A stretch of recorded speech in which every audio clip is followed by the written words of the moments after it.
Então, para começo de conversa, a gente já está falando isso aqui, já tem 2 horas, mas alguns dados que são importantes a gente resgatar e que foram importantes no começo da minha pesquisa. Primeiro, o suicídio é a segunda maior causa de mortes entre jovens, mas 60% dos jovens, né, a Marcela apresentou isso, se submete a algum tipo de dieta, né, e são os que mais se demonstram insatisfeitos com seus corpos, assim como as mulheres, né, então a satisfação corporal do corpo feminino também é muito grande. E 60% das mulheres desejam uma silhueta menor que aquela que elas já têm, assim.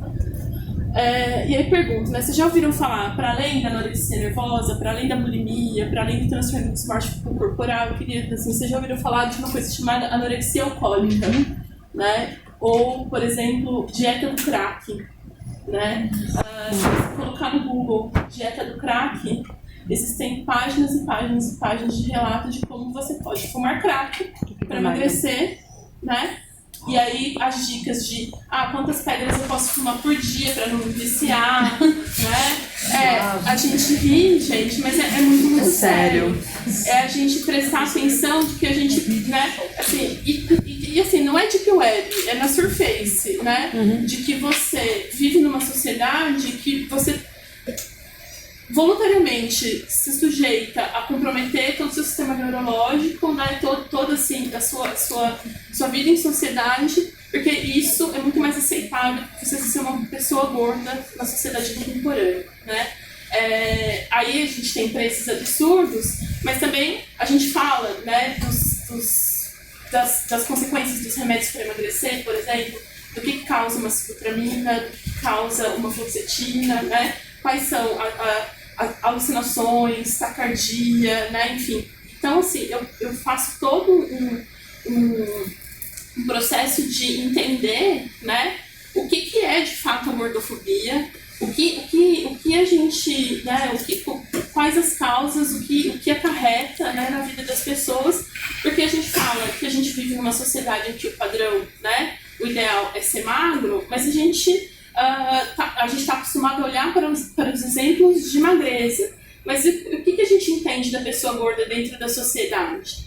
Que ideia a gente faz de uma pessoa que é gorda? Né? Então, a tese dentro da área da comunicação, ela vem trazendo essas reflexões. Tem muito de psicologia, tem muito de sociologia, tem muito de antropologia na pesquisa, mas é uma tese dentro da área de comunicação e a gente está falando das representações dessas pessoas. Então, assim, a gente precisa falar sobre gordofobia para além de uma pressão estética, né? Para além de assim, né, o cabelo tem que estar bom, a unha tem que estar feita, a roupa tem que estar bonita, mas a gordofobia, ela perpassa por todos esses transtornos e por todas essas questões que a gente vem discutindo já há algum tempo. Durante a pesquisa, né, durante o processo de investigação da tese, então a gente identificou que a gordofobia é um preconceito com a imagem de um corpo, né, o que é muito doido. Porque disfarçado do discurso com a saúde, mas é pro seu bem, né? A saúde em primeiro lugar. Eu, assim, com a minha experiência, e isso é relatado, eu já passei por todos os processos de dieta e terapia e não sei o que, né? E teve uma fase da minha vida que, por N motivos, eu emagreci, eu era metade do que eu sou hoje, né? Só que eu comia uma cabeça de brócolis por dia, assim. Eu cozinhava o brócolis, eu não podia pôr sal, porque sal retém líquido, né? E o líquido incha, então por causa disso, não podia jogar um azeitinho. Era aquela cabeça de brócolis que eu comia por dia. Se eu quisesse comer, eu pegava uma bolacha cracker, eu mastigava e cuspia aquela. Eu não engolia, eu cuspia. Eu não podia engolir uma bolacha cracker, sabe? E as pessoas olhavam pra mim e elas falavam assim: nossa, como você tá bonita, parabéns, continue assim. A saúde em primeiro lugar. Fudida, minha cabeça assim, tipo, não, a cabeça assim, a milhão. Eu não tive transtorno dismórfico corporal porque eu não me reconhecia, eu olhava no espelho, aquela imagem refletida não era eu, né, assim, não, eu não me identificava, eu sou gorda desde criança, eu nasci uma criança gorda, enfim, e aquela imagem não era minha, eu não tinha uma identificação com aquela imagem, E as pessoas falavam pra mim que, tipo, não, mas você agora sim, né, a saúde em primeiro lugar. Então a preocupação com a saúde, que disfarça, né, o preconceito, a gordofobia, ela não se sustenta por conta de todos esses exemplos que a gente já viu aqui. E aí, então, a gente começa a entender que a gordofobia é um preconceito relacionado com a imagem. A imagem da pessoa gorda incomoda na sociedade contemporânea, né? E por isso ela está diretamente relacionada aos mídias, de alguma forma.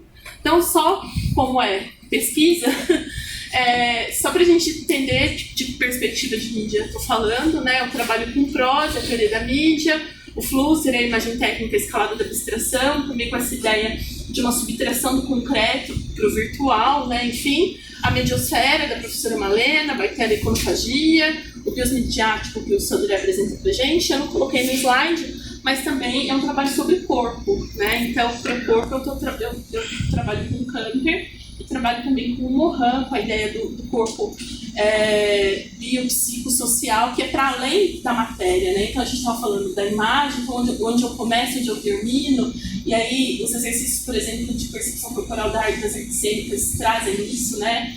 Que volume que eu ocupo nesse espaço, né? A nossa percepção é muito alterada do que é o nosso corpo. Mas para além dessa matéria, a gente tem todas um arcabouço, né, enfim, histórico, sociológico, antropológico, que é importante e que ele aparece na pesquisa de alguma maneira, né? E aí, né, quando a gente vai falar de o peso e a mídia, e a gente começa a fazer um resgate de que representações os mídias trazem das pessoas gordas, então entendendo o quanto, né, com toda essa base teórica e com toda a vivência empírica, né, porque afinal estou falando de uma autoetnografia, a gente vê essa imbricação da representação midiática com o preconceito que a gente sofre na carne no dia a dia, né? Então eu levantei algumas representações, não são todas, eu trouxe algumas para a gente dar uma olhada e discutir, enfim, não sei se vocês quiserem perguntar depois. Mas, por exemplo, uma dessas representações é o alívio cômico, então a ideia da gorda engraçada, né? E da gente tirar sarro das pessoas a partir das suas características físicas de gordura. Que aqui a Amy Gorda A Escolha Perfeita, né, faz muito bem. Fica mais grave ainda quando a gente tem que um ator magro, uma atriz magra, passa por uma caracterização para ser gordo, exagerando. Então, o exagero é uma das características da comédia. Então, os atributos físicos são exagerados para causar riso, né? Para causar a comédia, de alguma forma. Então, o Martin Lawrence lá na Vovozona, a Vera Holtz com a Dona Redonda, né, na versão recente de Sarabundaia. Outra possibilidade é a melhor amiga, a fiel escudeira, aquela pessoa que tá sempre legal pra caramba, que trabalha muito, que tá, né, enfim, tipo, tinha tudo pra ser uma protagonista, porém ela é gorda, então ela vai ser sempre um step pra personagem principal e tal. É importante ressaltar que são exemplos femininos, né, porque como eu trabalho autoetnografia e eu usei com as minhas histórias, então, mulher, né, cis e São Paulo, essas referências importantes. A gorda que é repulsiva, né? Que é nojenta, que tipo, o cabelo é oleoso, a cara é cheia de espinha, não sabe se vestir, e, tipo, e é solitária, e é mal amada, ninguém quer comer, né? Então, assim, não tem essa questão, porque outra questão relacionada à mulher gorda é a negação da sua sexualidade, né? Do quanto ela pode se relacionar com alguém, se envolver com alguém e ter isso na sua vida. Ou então a gorda que é aceita mediante uma transformação. Essa é uma série super polêmica da Netflix, que é insaciável. Ela sofre um acidente, ela quebra a mandíbula e ela não pode comer.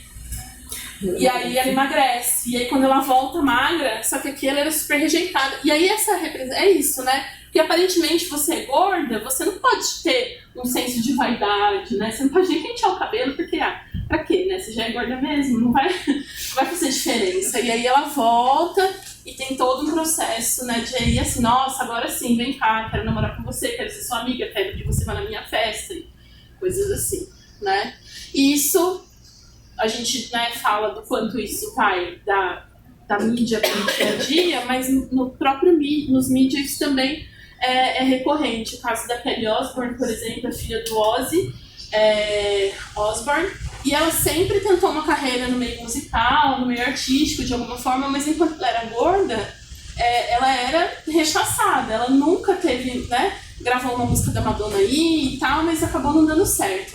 Quando ela emagrece, ela vira it girl e apresenta programa de moda na Entertainment Television, né? Então, assim, e aí eu tenho, como ela, tem a Monica Geller, e aí eu trabalho com a Laura do Carrossel, e trabalho com a Drew Barrymore no Nunca Fui Beijada, e com uma notícia, por exemplo, da Multa Estresse, em que a atriz perde o pai, perde o emprego, mas emagrece 15 quilos e fica gata. Então essa é a manchete da notícia, porque, né, é muito mais relevante o fato dela ter emagrecido 15 quilos, ter ficado gata, o restante, tipo, não tem problema nenhum, né? Então, a gente, como reflexão, a gente passa muito rápido. Como reflexões, né, especificamente em relação a essa parte do trabalho. A gente percebe as consequências dramáticas da gordofobia dos mídias no nosso cotidiano, né, na concretude da carne, na participação, né, dos mídias nesse processo, com o apagamento de um corpo, interferências diretas no nosso processo de comunicação, de socialização e de sobrevivência. Somos seres gregários, a gente vive em comunidade, a gente troca o tempo todo, a gente precisa dessa relação, mas a pessoa gorda, ela não vai sair de casa, né? Não é só porque ela põe o pé para fora de casa, é gordofobia. A gente tá falando o quanto pra gente tá difícil sentar nessa carteira. Minha barriga não cabe aqui. Eu tô de lado. Né? Então, assim, como é que a gente vai para esses espaços? Como é que a gente vive? Né? Se não cabe no cinema, se não passa na catraca do ônibus, no avião, né? No avião, enfim, uma série de coisas. E para além disso, né? Então, se a gente vai, a gente é uma afronta. E não porque as pessoas estão preocupadas com a epidemia da obesidade, da OMS, e porque, nossa, eu não estou saudável. Não, é porque a gente não está dentro de uma lógica que precisa emagrecer a qualquer custo. E isso incomoda, isso diz muito mais sobre as pessoas que têm gordofobia do que a pessoa que pratica gordofobia, do que de quem é gordo propriamente dito, né? Então, referências aqui e obrigada. É isso.